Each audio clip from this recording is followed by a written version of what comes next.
Good morning, everybody. Good morning.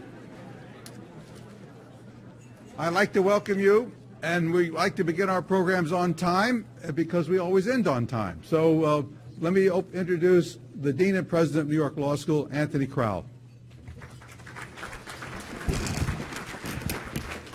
Good morning, everyone. It is a distinct honor for me to welcome you to New York Law School, or as I think you know we say at this point, New York's Law School.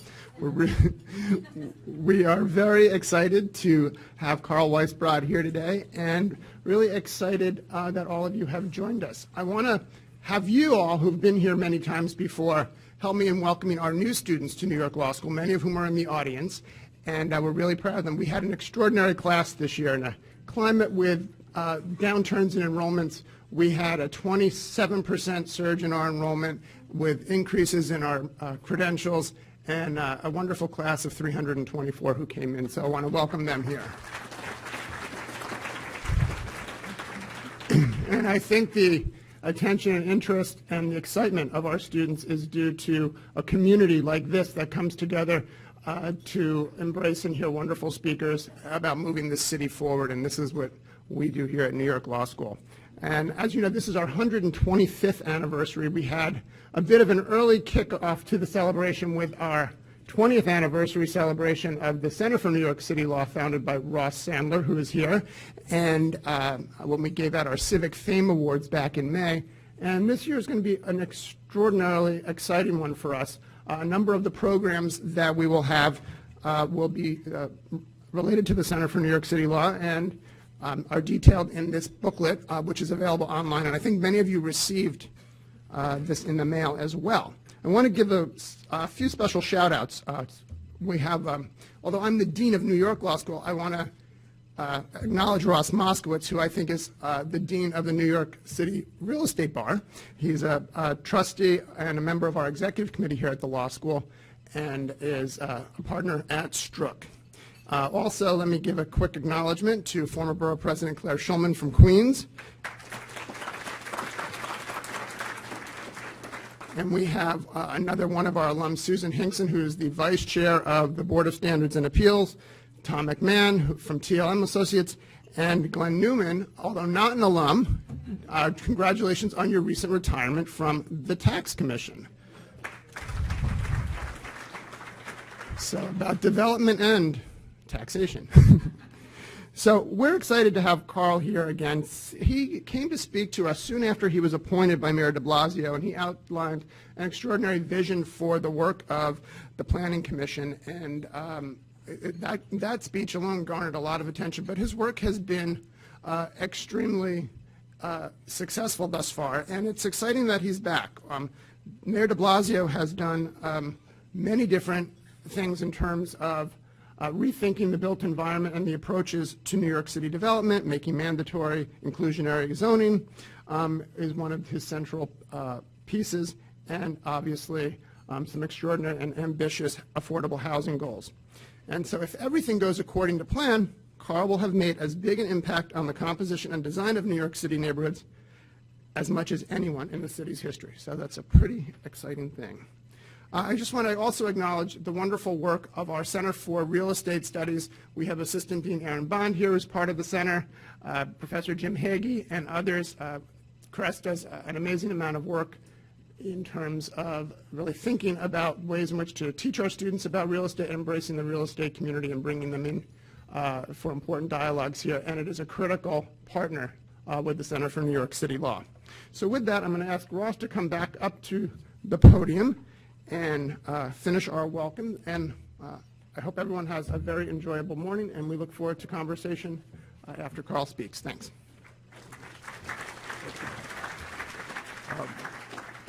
When I look around this audience, I know that you all know who Carl is. So, and most of you have worked with him over the last 40 years he's been in government.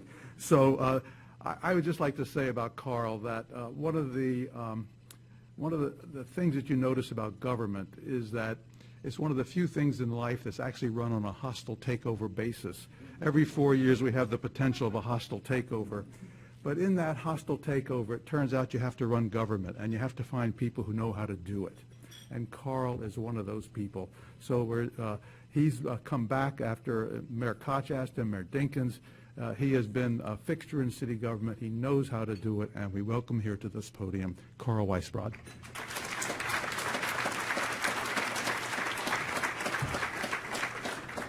Thank you very much, Dean Crowell. Thank you very much, Ross Sandler, my colleague in government. I also want to recognize my friend and former colleague in government, Claire Schulman, who did so much for the city of New York. And I have to say, every time I look at the East River waterfront, I think of you, Claire, because it was really, in so many respects, your vision that made what's happening in Long Island City today a remarkable success story. And you were the visionary who truly made that happen. So thank you. Really.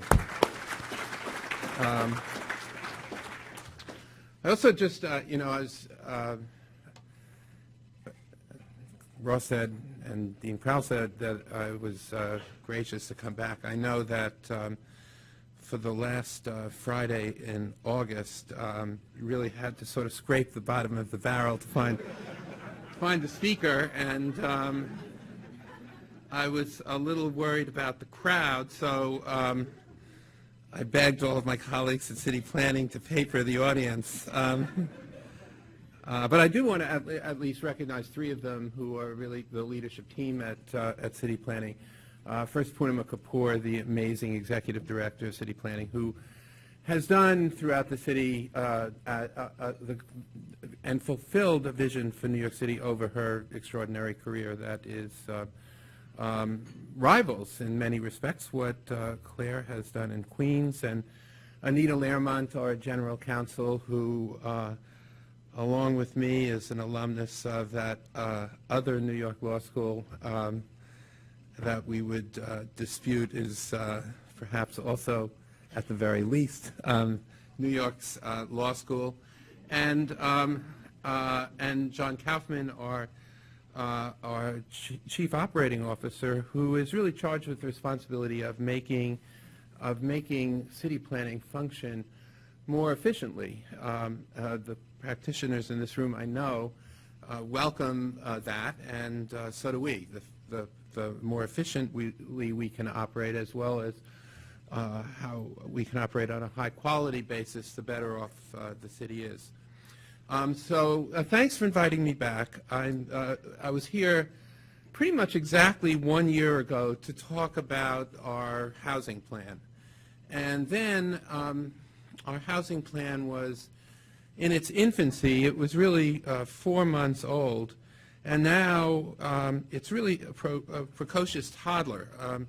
All of us in the de Blasio administration, Deputy Mayor Alicia Glenn and Housing Commissioner Vicki Bean and many, many others are really proud of what we've accomplished thus far. And we're really on a schedule to fulfill one of the most ambitious ventures in city history and changing the city of New York for the better. And so perhaps a year and a half or 2 years from now, one of us will be back as we apply for the pre-K program, and then a year or so after that, we are very optimistic that we'll be accepted into the Gifted and Talented program, but time will tell.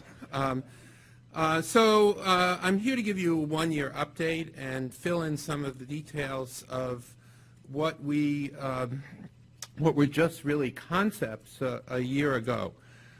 First, I did review thanks for putting all of this online, I did review what I said here last year, and I'm very relieved that nothing I said here last year do I have to retract.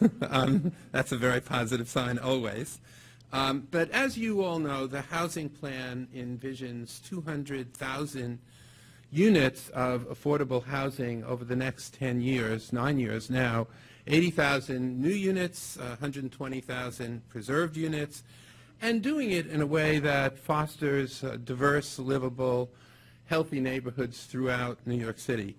And it rests on 5 broad principles. One, a major commitment of city resources, $7.5 billion in city capital for housing subsidies alone over the next 10 years. That's twice the amount that was committed over the previous 10 years. Second, protecting existing tenants from harassment and displacement. Third, expanding the housing capacity in the city through ground-up planning and neighborhood revitalization. Fourth, requiring more from the private sector to meet our affordable housing goals. And finally, being smarter about zoning so that both public and private dollars can further support affordable housing, and so that our public dollars and our private dollars can just go further. So let me talk about each of those in turn. We are deploying more city capital, and thanks to the amazing work of HPD Commissioner Vicki Bean and her colleagues in the Housing Department, it is paying really huge dividends. In fiscal year 14 and fiscal year 15 combined, almost 38,000 affordable housing units were either preserved or developed, and in FY15, the fiscal year that just concluded this past June, more than 20,000 units. That's the biggest year since the Koch, the very ambitious Mayor Koch program 30 years ago. That's the biggest year for affordable housing in 30 years. And that was driven to a large extent by $618 million in city capital housing subsidies that help support those 20,000 units. But for those of us at city planning, and I do have to give a lot of credit to the previous administration for this, for creating the inclusion, the voluntary inclusionary housing program. What is of something that really gratifies us is that of those 20,000 units this past year, 3,800 of them were produced by the voluntary inclusionary housing program, and 3,200 of them, of that 3,800, did not have any subsidy whatsoever from the city, which means that those are affordable housing units that were created by a cross-subsidy from the private sector. And so I think that's an indication of the success of our housing market, the strength of our housing market, and the ability of the private sector to be a partner as we proceed with affordable housing. The second principle, which is to protect tenants from harassment and displacement, something that we are really committed to.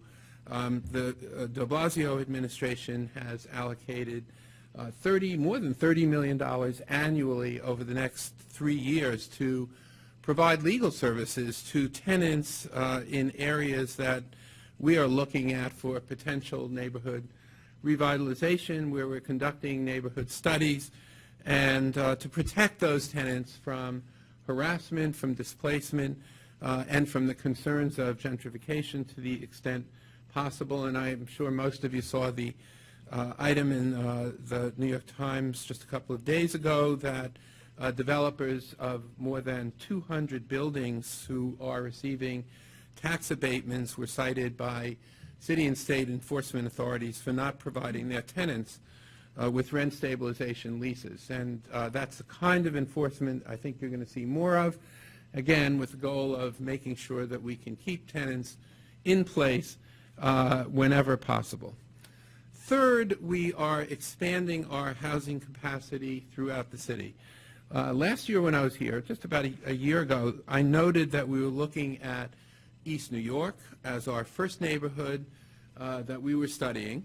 Since then, we've announced 6 more neighborhoods, Long Island City and Flushing West in Queens. And I, again, a shout out to my friend Claire Schulman, who we are working with in Flushing West.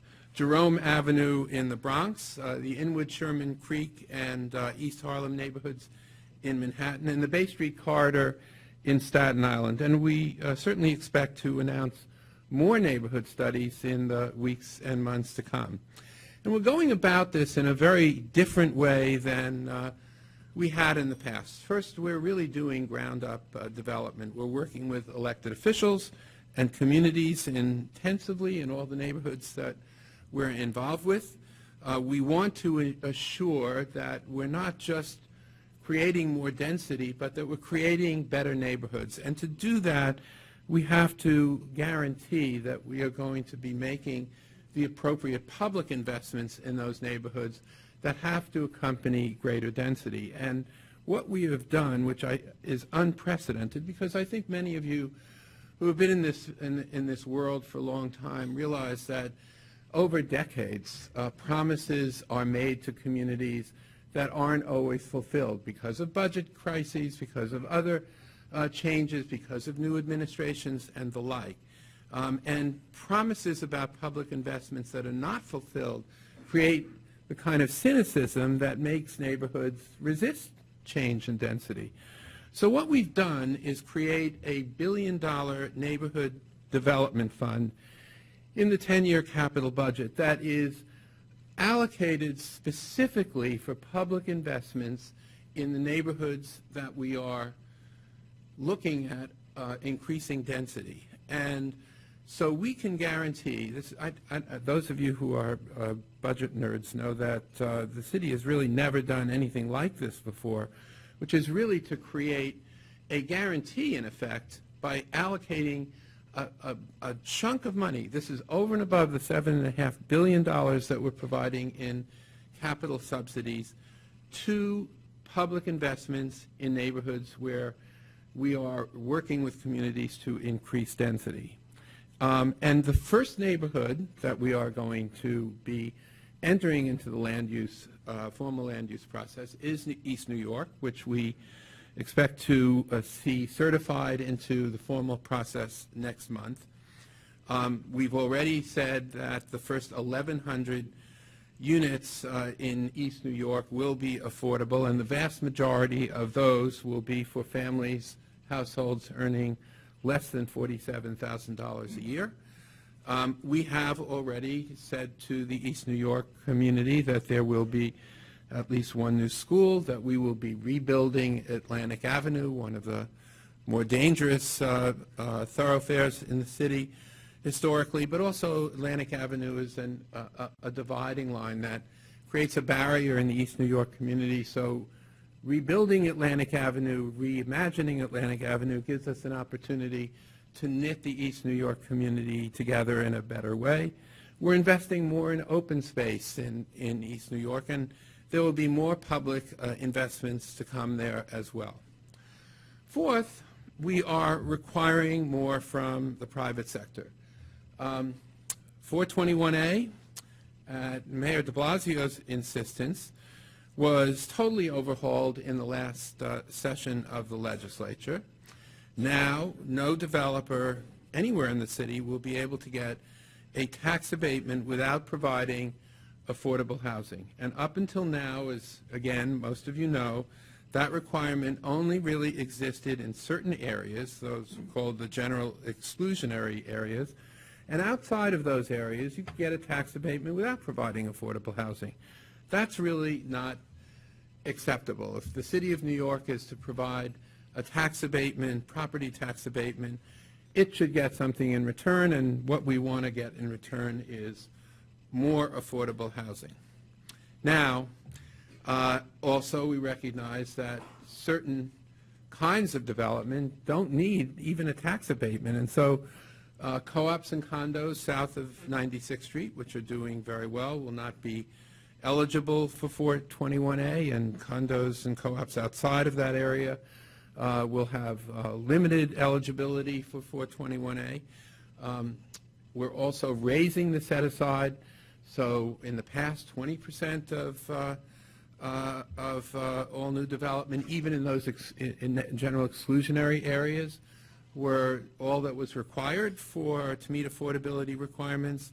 Now it will be at least 25% if a developer wants to target a particularly lower income affordable market, or 30% if a developer wants to target a somewhat higher affordability market, or outside of the area south of 96th Street in Manhattan, 30% up to 30% set aside up to 130% of the area median income, which is about $101,000 for a family of three. but in those areas, no other public subsidy will be available. And this is really significantly more aggressive than the previous 421A requirement. And as I previewed last year, we are now also presenting a mandatory inclusionary zoning proposal, which we also expect to introduce into the formal land use approval process next month. And this first introduction will be enabling legislation that will create the framework citywide for mandatory inclusionary zoning. And then we will apply it as we look at each area that we are rezoning or private applications. And the goals of the mandatory program will be to ensure vibrant, diverse neighborhoods. Those of you who have followed the Supreme Court decision in June and the emanations from HUD regarding creating more diverse neighborhoods, and just, I think we all know intuitively that the more economically diverse our neighborhoods are, the more likely it is that poor families with children will be able to see that their children have a better chance for a successful life, because the services in those neighborhoods are just richer. There are more of them, and they're better. So one goal is to ensure a vibrant, diverse neighborhoods. A second goal is to serve a range of incomes for affordability. We want to make it applicable, as I said, wherever the city rezones or permits significantly more housing, and this will be applied to all private applications where we're increasing housing capacity, as well as our own city planning initiated rezonings. We need economic diversity in our neighborhoods. We want to make sure that the mandatory program works with all housing types and in different market cycles.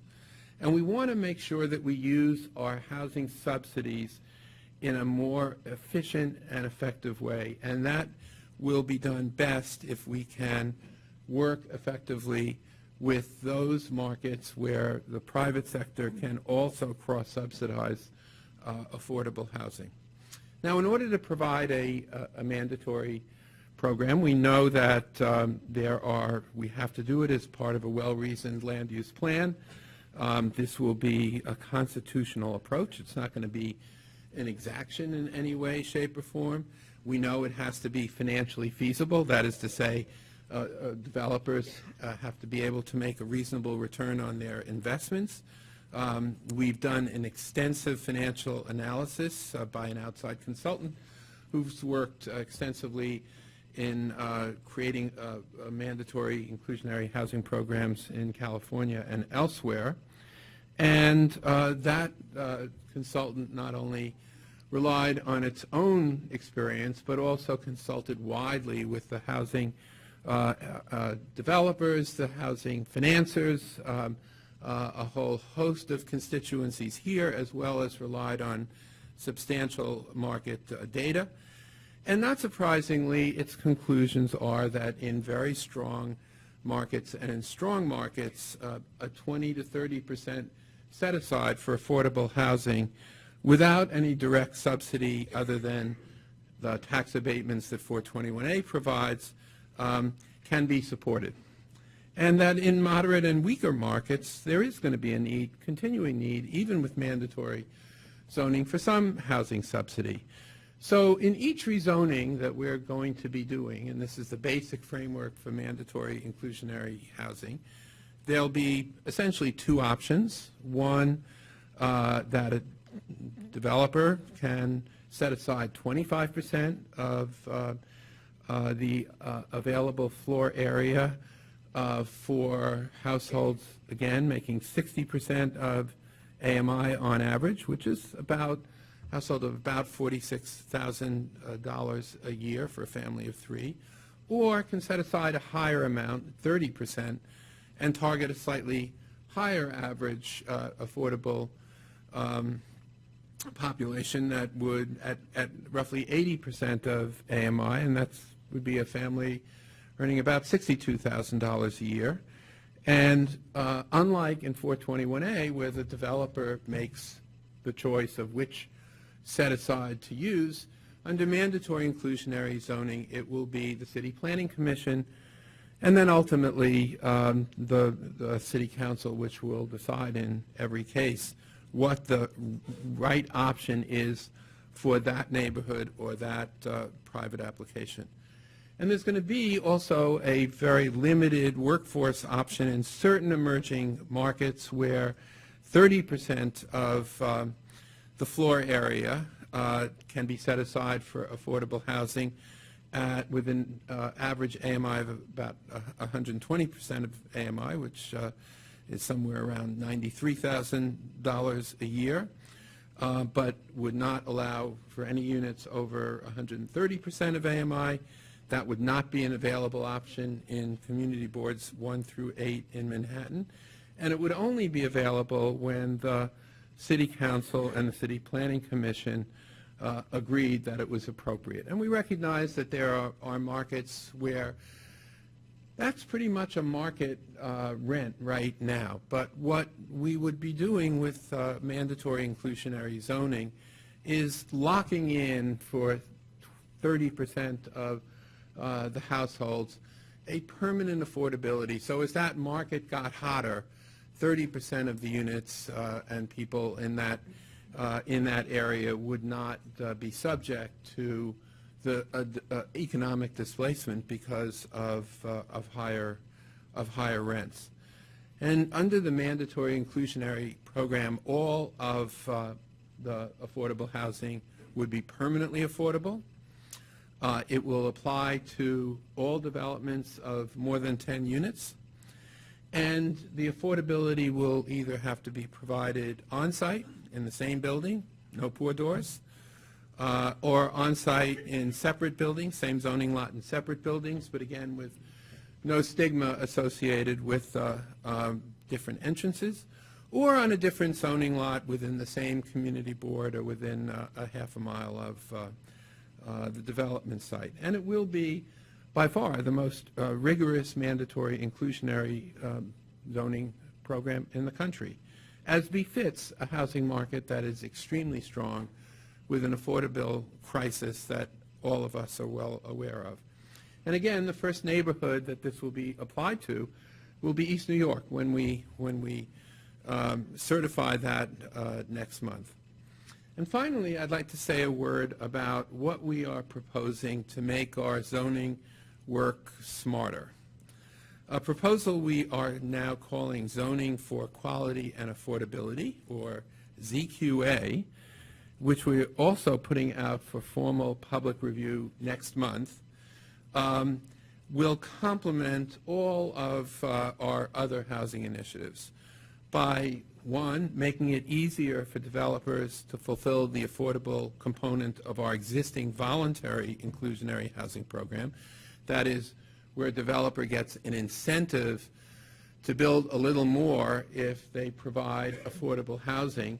But today, developers frequently find that they can't fit into their building envelope the amount of affordable housing that they're entitled to by zoning, by FAR, and so they frequently forego the full inclusionary housing bonus because they just can't fit it all in. And we just want to make sure that the building envelope will allow them to do that.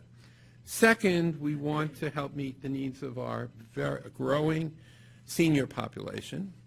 Third, we want to eliminate parking requirements for affordable housing and for affordable senior housing in transit-rich areas, thereby allowing both public and private dollars to go into affordable housing rather than into unneeded parking spaces.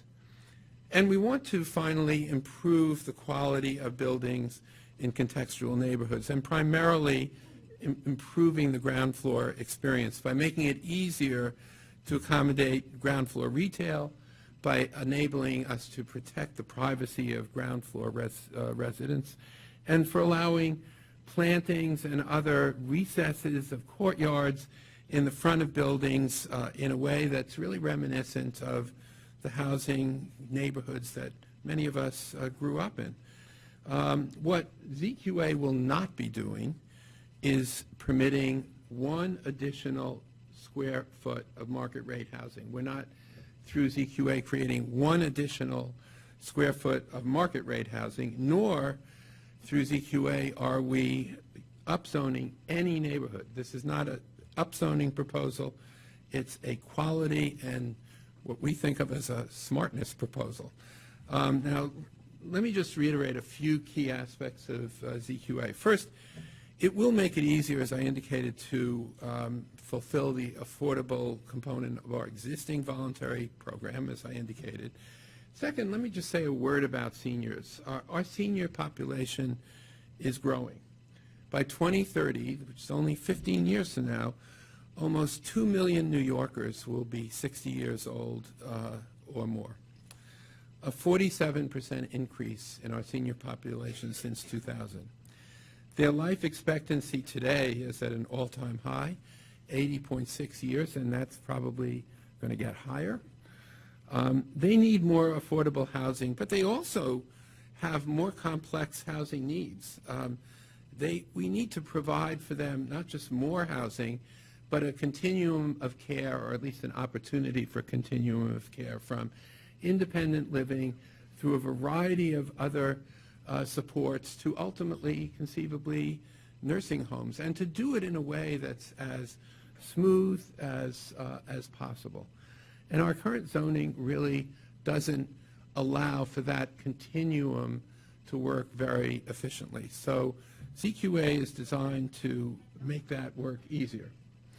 On parking, which has certainly created some issues and some concerns in certain neighborhoods, our surveys show that car ownership for affordable and senior affordable housing residents is extremely low, especially in areas that are well served by transit. And we have thousands and thousands and thousands of people waiting on wait lists for senior housing throughout the city. As far as I know, we have no cars waitlisted for parking spaces.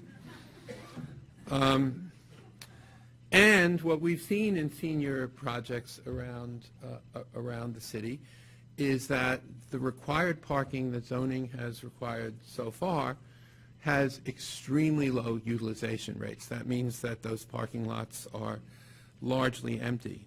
And yet, we spend thousands of dollars of taxpayer money and private money for unused parking spaces. It just doesn't make much sense when we could be reallocating those dollars, both public dollars and private dollars, for affordable housing, which is really what we need.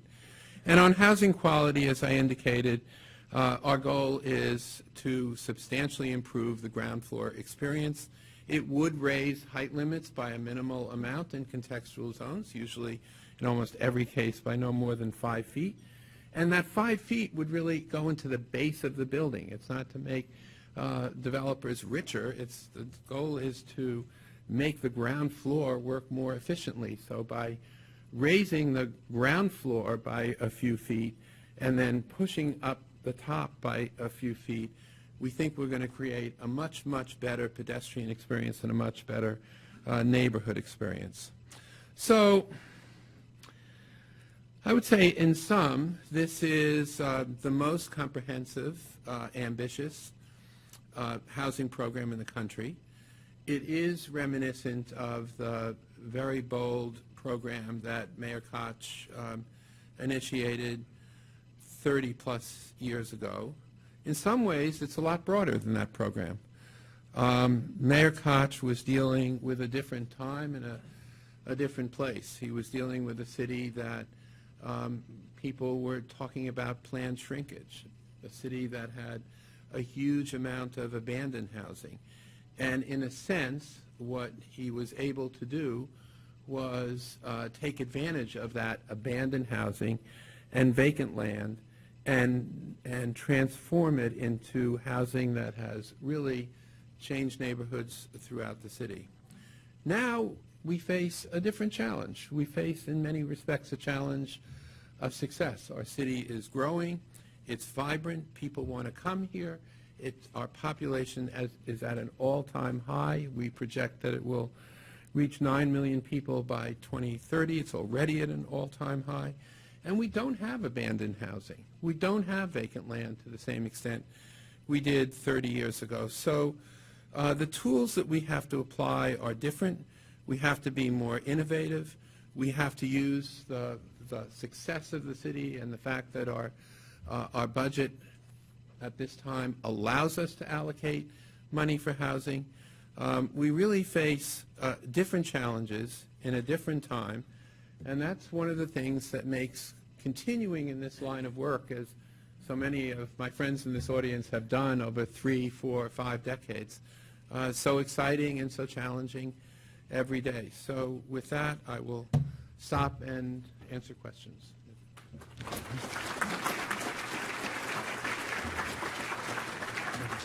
Or at least try to answer. Okay, as people know, there's microphones on either side, but as people are going to the microphone, and let me ask Ross Moskowitz or from Strzok to be the first. I want to thank the founding sponsors, Consolidated Edison, Verizon, and Greenberg Traurig have been with us for many years. I want to thank them for being founding sponsors. I also want to thank the Gold Star people who have Gold Stars on their name tag. They are people who paid voluntarily for this breakfast. Thank you so much. And then especially for our special sponsors, Strzok and Goldman Harris. They were actually the sponsors of your first talk, and they came back. They were so happy that they came back, and they're here again.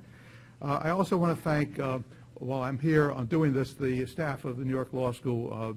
This is a law school, and these are great events here. It takes a lot of work. I want to thank particularly Brian Kasuba, the Associate Director of the Center, Lillian Valle Santiago, our assistant, Jesse Deno, editor, and Michael Twomey, our fellow, and Jessica Bronstein, our fellow, for all the work that they do to make this happen. So now let's go to the questions. First, Ross Moskowitz. Thanks, Ross. Sounds repetitive. Carl, thank you for coming back a year later. We're obviously happy to sponsor again, and next year when you come back again, checks are already in the mail. So we'll. It depends on how gentle your question is, Ross. Yeah, well, we can talk about that. Well, first of all, congrats to your colleagues. It's a very thoughtful and transparent process that the administration has approached mandatory inclusionary housing. I also reread last year's comments that you gave. And one of the things you said, if you remember, was we got to get it right. So I think the process, my time is up already. I think that the process that you all have gone through, demonstrates that you've had a thoughtful in getting it right. So having said that, I think the community is embracing this. This is a true public-private partnership, both from the real estate community, the land use community in general. As you said, this is the most ambitious mandatory inclusionary housing program. San Francisco, Cambridge are just 2 examples of where this has worked. And I think everyone is embracing what is clearly a critical issue for not only for the administration, but for the city and the economy for it to grow. Having said all that, Carl. I thought you were going to stop there. No.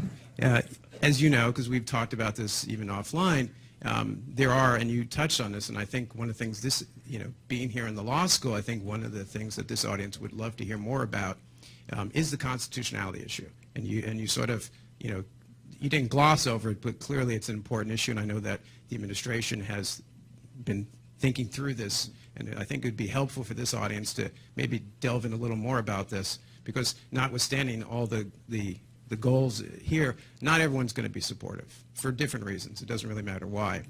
And one of the reasons that people may actually come out against this is the constitutionality. So I think it would be helpful for the audience to hear a little bit more about what your thoughts are on that.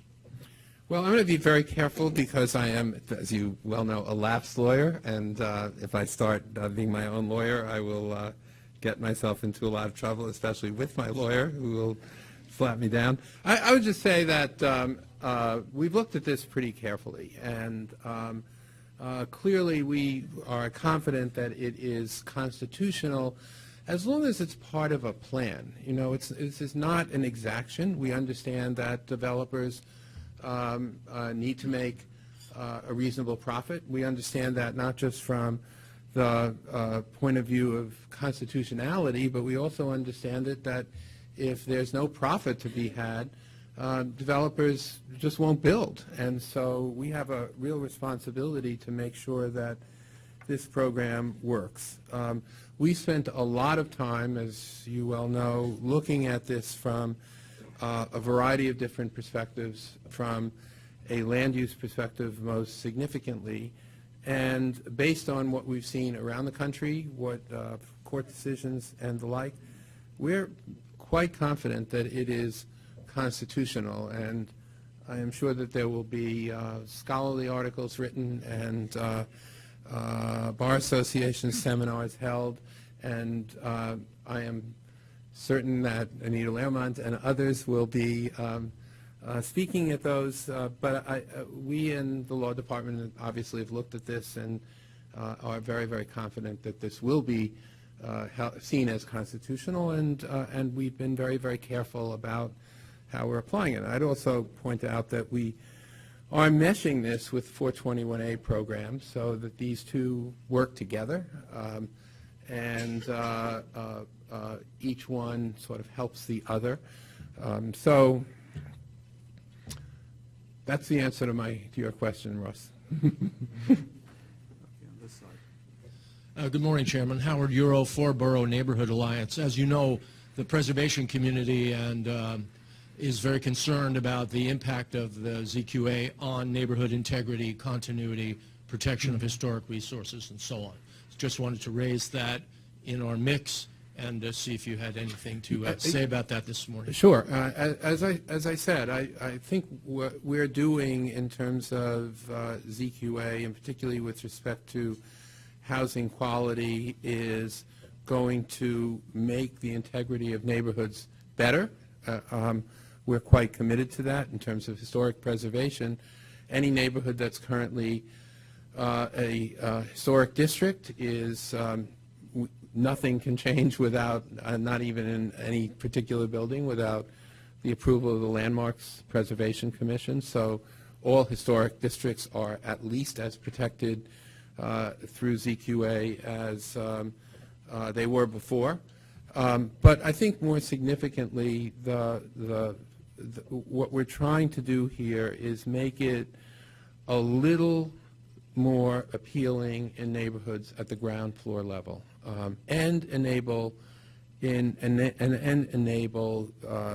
us to provide, again, without upzoning a single neighborhood, without providing a single additional square foot of market rate housing, provide the opportunity for the affordable housing, and even more so the senior housing, senior affordable housing that the zoning resolution promises, and doing it in a way that has a very, very, very modest effect on heights, and in every other respect, I think vastly improves existing neighborhoods. Yes, thank you. Name is Thomas Lopez Pierre, and for disclosure purposes, I'm a candidate for City Council in Upper Manhattan. I'm actually running against my opponent. He received $294,000 in his election from the real estate industry. The concern in my community and in East New York is that demographics are being ignored. In the Black and Latino community, the average household income is 29%. We have the lowest marriage rate, and so when you think of families, it's usually a single woman and 2 kids, and she does not earn $47,000 a year. So what we see happening in our community, and here's my question, is basically a land grab. We would not oppose increasing the Black and Latino population on the Upper West Side, the Upper East Side, and Chelsea. We think that would be more diverse in the city, but what we see coming in East New York is basically middle-income white folks coming into our community and very little benefit for the Black and Latino community. We see displacement with the city helping out. How do you deal with the reality that 40% of black men drop out of high school year after year for over a decade, and they're not stopping in terms of having sex? So we have a demographic problem where we're going to have families that are going to be making nowhere near $47,000. How do you deal with the population that earns less than $29,000, which is the majority in the Black and Latino community? Thank you. Well, thank you. So as I said, the first 1,100 units in East New York will be subsidized with the vast majority with a ceiling of $47,000. So many of those units will be for families of whatever composition that make less than that. And obviously, if it's a family of one or a family of two, the income limits are even lower. I think our view of it is that we have to, A, build more affordable housing. We need to increase the capacity for affordable housing. We have to increase the quality of affordable housing. And if we do nothing in neighborhoods like East New York or in other parts of the city, the families that are there now are going to suffer as much, if not more, from an absence of more affordable housing. We hear from neighborhoods throughout the city that they need more affordable housing. It's really universal, and we are looking not just at poor neighborhoods, we are looking at middle-income neighborhoods as well. Long Island City, Flushing West, Bay Street Corridor, and Staten Island, among our first 7 neighborhoods, are all middle-class neighborhoods fundamentally, and we're going to be applying our mandatory affordable housing there as well. And we are committed to diversity. Diversity really works both ways, too. We want to not just have poor neighborhoods, we don't want to have just rich neighborhoods. We want to have neighborhoods that are economically diverse throughout the city. Irene Janner, Community Board 2 in Brooklyn. I'm very glad that the city has thought that more city services are needed where density is increased and has actually put money to that goal. Is there any thought of revisiting areas that were rezoned years ago? Basically, downtown Brooklyn was upzoned in 2005. The thought then was it was going to be for back office space, and residential was supposed to be something like 900 units, one on Livingston for 450 and 450 on Myrtle Avenue. What has happened is all we've gotten is residential towers. We have no new schools. We're at 140 capacity on our schools. We got 1 acre of a quote park, which is the roof of a garage, which has been redesigned to take into recognition that it's not just office workers there, it's families looking for a place with children. Is there any thought, could any of this money that has been set aside be used to revisit zoning gone wrong? Well, we certainly have not precluded looking at neighborhoods that we had rezoned in the past and trying to go back to some of them. I would say that our first priority really is to look at neighborhoods that have not gotten attention.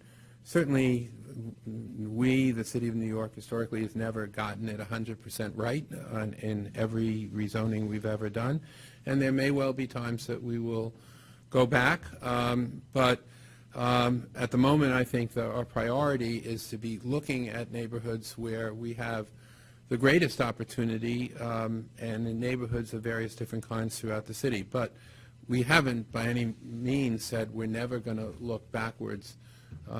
I just having been in city government for off and on for so many years, I just think we're most productive when we look forward, but there are some instances where egregious mistakes have been made and where we should look backwards, but we haven't made that decision yet. Thank you. Morning, Carl. Ken Fisher. People who design buildings know the difference between a floor and a ceiling. People who review applications at the city council, not so much. So when city planning determines in a private application that 25% is the right number or 30% is the right number, will the administration help them resist efforts at the city council to drive that number up and, you know, lend its political weight to resisting that, perhaps even suggest that anything above those numbers might be an extraction? You don't have to go that far, but, you know, in other words... Extraction or an exaction? Exaction, yeah. In other words,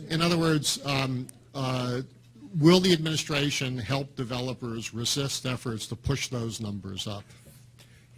You know, one of our goals with mandatory inclusionary zoning is to create a predictability. And that's why the enabling legislation is laying out a framework which we strongly believe that provides the options that the Planning Commission can consider and that the City Council can ultimately consider. We recognize that to some extent this has been all over the place, and that every single new application or new rezoning has been in some ways created its own dynamic. The one important goal for us here, which is one of the reasons we're creating enabling legislation that will create a framework for what we're doing, is to create the kind of predictability that I think all of us want to see. Good morning. Good morning. In July, the Anti-Discrimination Center filed a lawsuit challenging the city's community preference rules for affordable housing. Should that lawsuit prevail, how would this change the way city planning is doing the rezonings and communicating with the communities that are targeted and concerned about displacement of those communities through the rezoning? Well, I'm not sure it would affect what we at City Planning do in terms of rezonings. I mean, I think that the community preference issue definitely cuts both ways, and without getting into the legal issues, in many, many neighborhoods, the community preference works as a means of assuring that a certain percentage of the housing that's affordable in that area goes to people in that community, who are ones who really want more affordable housing. On the other hand, I also recognize that the community preference doesn't always promote economic diversity, but I think it cuts both ways. I think most neighborhoods, particularly neighborhoods where the need for affordable housing is particularly acute, welcome the community preference, but I think that will ultimately be an issue for HPD, which administers the lottery, as opposed to how it would affect our rezonings. Hi, Daniel Bernstein. I'm an attorney with Seiden and Shine. You talked about the close relationship between the inclusionary housing program and the 421A program and the changes. Given the changes in 421A that have eliminated benefits for co-op and condo projects except outside Manhattan of 35 units or fewer, can you speak to the preference for rental housing over home ownership? Because it's clearly been prioritized in that way, maybe you could speak to that, because it seems like larger than 35-unit projects are not incentivized. There's a clear preference towards rental housing. Well, I think that clearly the city would like to see both. We are a city predominantly of renters. Two-thirds of households are renters, and frankly, it is easier to provide affordable housing on the rental side than on the home ownership side. And the condo and co-op market has, so I think many of you can speak to this better than I can, has pushed up land prices to an extraordinary level. I'll say, the opposite problem and challenge exists in London, which has also an acute affordable housing challenge. And they look at New York and say, if only we could figure out how to do rentals. They can only manage to do home ownership, and that's really inhibiting their ability to address their affordable housing crisis. So I do think it's easier to do affordable rentals, but the city would like to do both if it can. Last two questions of people standing. The envelope regulations you alluded to in terms of being able to realize the actual FAR of existing areas, is that going to, are those regulations going to be applied to areas that are not rezoned? For example, an area where it has a zoning designation where you can't really build up to it because the envelope regulations are more restrictive than the FAR? Yes. Is that going to be the case? The zoning for quality and affordability is a citywide proposal, and again, it doesn't provide any additional FAR. It really only, to some extent, allows building envelopes to accommodate the affordable housing that the voluntary inclusionary zoning program envisioned. I'm But talking yes. about when there is no particular outzoning. Are you still going to be able to use the envelope regulations for That, housing? it's a citywide proposal, so yes, the answer is yes. The other, I also want to ask, what is the strategy for dealing with the kind of uncontrolled housing construction costs that are going on now that's affecting almost all the projects, at least that we're familiar with? I wish I had an answer to you for that. I can't. I think it's a reflection of the health of the city's economy and the strong real estate market and the fact that demand for workers is high. But I don't have an answer. I don't have an answer, at least in terms of construction costs. I think that is an issue that the market faces. Just one thing, when are the regulations for envelope going to be implemented? We're going to be introducing those also next month and put those out into the land use review process. Last question. Joel Kupferman, New York Environmental Law and Justice Project.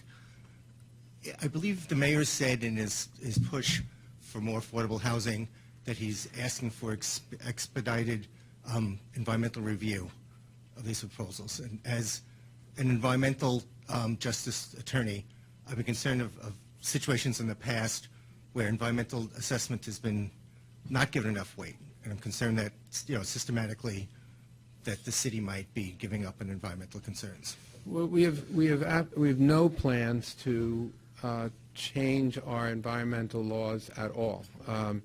What we do want to do is make our existing process with existing standards work more efficiently and be able to respond to the specific issues in environmental review in a more expeditious manner. I mean, we hear constantly from applicants and from communities and from our fellow city agencies and frankly from our own staff sometimes that the process should be made more efficient.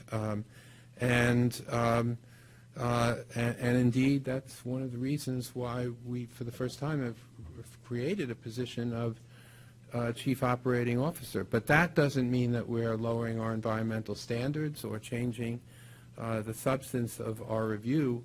We just want to make sure that it operates more efficiently. And as I indicated when I was here last year, we have a responsibility under the charter to certify applications into the land use review process when they're complete, not necessarily when we embrace them wholeheartedly, not necessarily if we love them, not necessarily if we're going to approve them at the end, but when they're complete. And we're really striving to do that now, but we're not going to be doing that in a way that reduces our standards. And part of completion of a complicated project is that we're satisfied that the draft environmental impact statement is reflective of what the project is doing or the application is doing, and that it reveals in a transparent and responsible way all the potential impacts. Very good. This has been a wonderful morning, and I want to thank you, Carl, for coming back. And I want you to know that you have a standing invitation to come back anytime, and we'll even give you a better date. Instead of August, you can name your date. We have another breakfast coming up on September 11th. Anthony Crowell and a panel of people who worked so hard for the city and after 9/11 are going to talk about the impact on the law department and on the city, and that's on 9/11. So we hope you come back for that. As we like to do, we like to give a book representative of the school, and this year, because this is the 125th anniversary of New York Law School, we're an old law school, I have a book about that I like to give to people. It's the story of Judge Samuel Seabury. It's his life of the man who rode the tiger probably the most important reformer of the first half of the 20th century. This is a great book and a great read, and I give it to Carl with gratitude and with wishes of good luck. Thank you. Thank you again. We'll see you on September 11th. Thank you so much.